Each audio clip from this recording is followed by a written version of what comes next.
Hello, this is Animmaction. Welcome to my channel. And here I'd like to talk about a little show I found recently on Funimation that is quite good. Spoilers, but quite good, I'd say. It's called Ranking of Kings.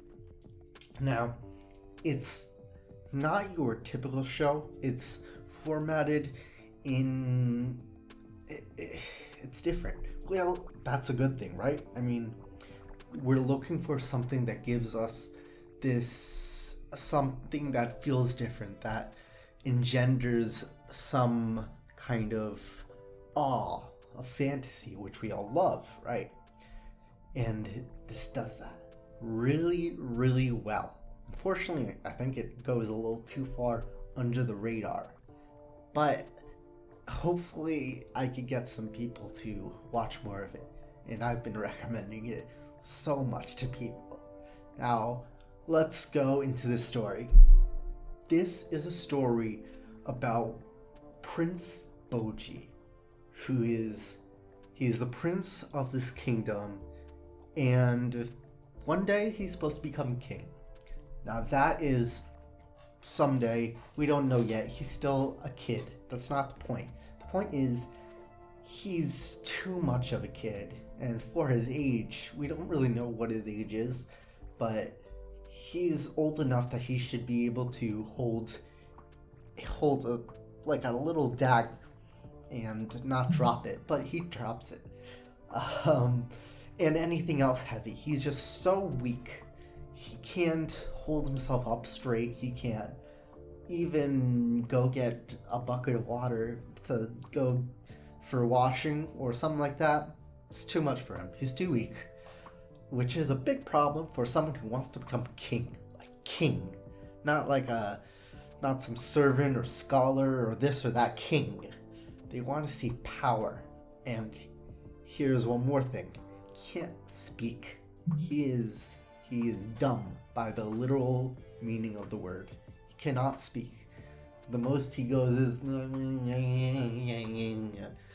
which is, he means something. He's saying something, but he can't say the words. So everyone around him has learned sign language to communicate with him.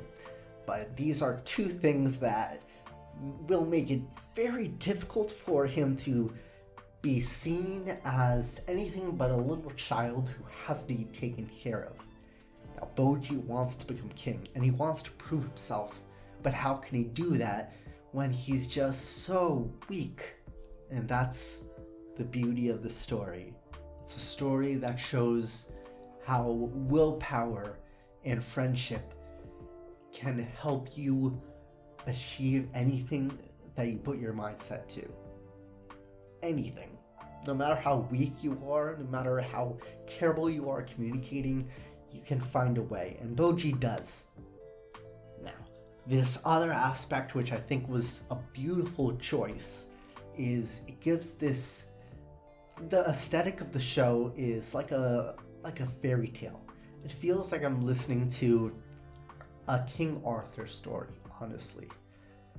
And it feels nice and warm, like something you might hear around a campfire that just makes you feel inspired. It's not super complicated.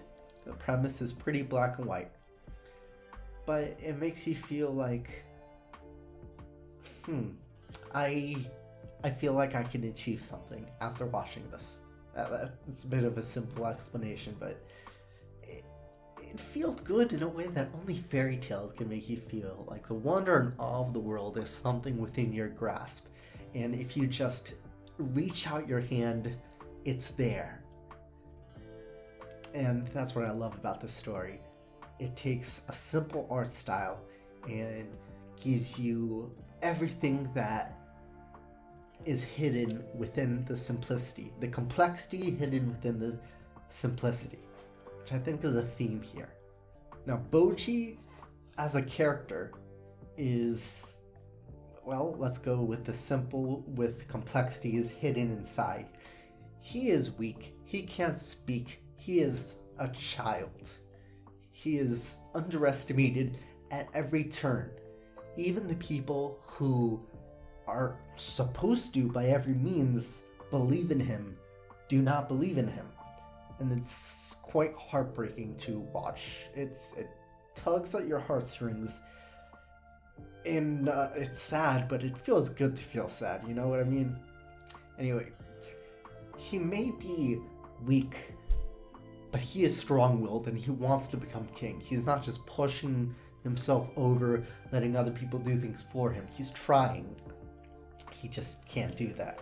And there's stuff that are within his power, things that he's good at that the people around him don't necessarily acknowledge.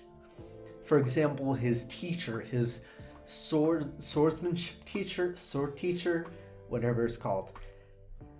Someone who you'd think would believe in him, spends day after day teaching him, doesn't believe in him. And Boji is very skilled at something that actually works in a fight.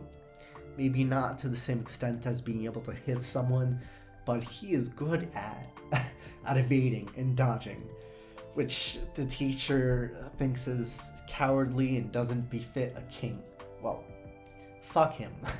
Because it is, again, a talent hidden within him that he is really good at.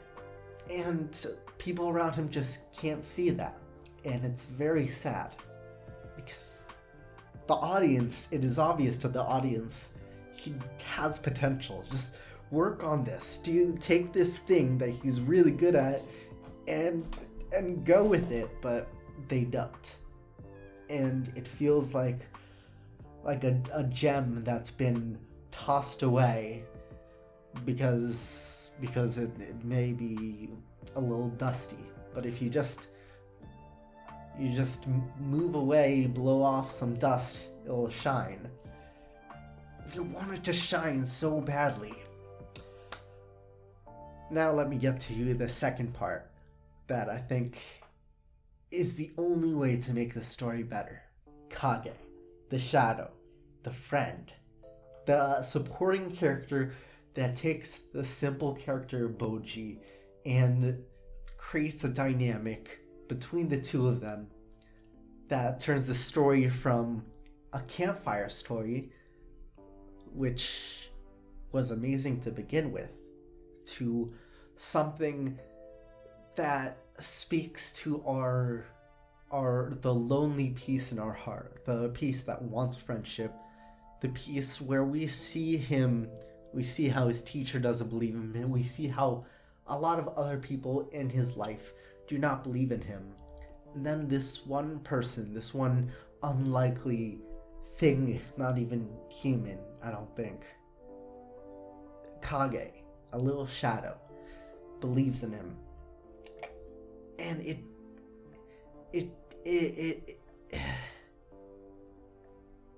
God, it feels good. It's so wholesome. And we see how they help each other. Now, Kage has had his own rough life. He has had his whole clan hunted down. His own mother sacrificed himself so that he could run away and survive. And he survived as a thief for a while. But he still has this longing for a connection.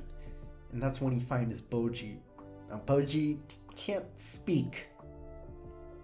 He knows how to speak. He can't use words. But Kage can still understand him. Because it's not really human. I don't know how he could understand him, but he can understand him. And Boji's able to understand Kage. And they have this connection that no one else has. Well, Boji learns how to develop himself into someone who could become king. And so far, this is a story that I didn't think I would like so much, because I think for many people, just like me, the art style put me off a little bit. But once I got into it, I honestly think this is probably my favorite anime this season. By far. Like, the assassin isekai is good Faraway Paladin, good Mushoku Tensei. I already went ahead in the material, so I'm not even bothering with that, which is really good. But Ranking of Kings is so good. Please watch it. I highly recommend it. As a show, it'll bring that part of you that you forgot was there, that initially made you watch anime. The part that slowly got beaten down time after time, season after season of these simple generic shows that you don't know why you watched, but you watched, and then it made you feel a little empty, and then it made you feel like, why am I watching these shows? And you start to stop watching as many shows because you don't want to have to deal with those kind of shows. And then this show comes along and it ignites that fire that initially came 10-15 years ago when you initially got into the genre, and it changed your life. Now that's how it was for me. How is it going to be for you? Please watch this. Thank you so much for watching. Don't forget to like and subscribe. Share this video if it spoke to you and you want to let anyone else know about this show. And I'll see you next time. Bye.